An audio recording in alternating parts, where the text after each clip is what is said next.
So, hello everyone. So, ayan si Inzay Noraline. So, ninglaog lang si Inzay Noraline aron lang makahimog content mga Inzay mga dudong. So, ayan si Ate Lovely an akon kaupod. So, content creator liwat ito hiya pero a small content creator like me, charot.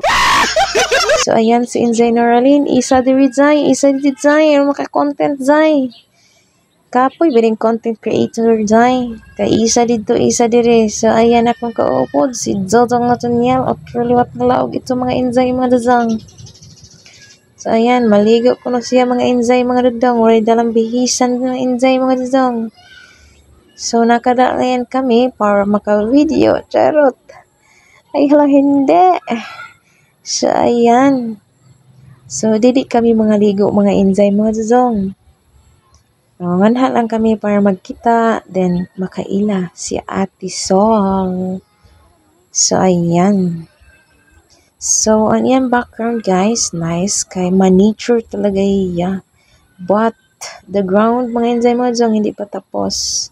So, ayan si Ate Lovely at inyong masibag. Paki-follow na lang ang kanyang FB account or kanyang page. Kapit lang Dodong Nathaniel, baka ikaw ay mahulog dyan. Charot. Mga Inzay mga dudong, kapit lang Dodong Nathaniel kay basin kaniyang mahulog, habog-habog ba ya? To na, to nahulog mga Inzay mga dudong. So, yan. So, hello sa tanan.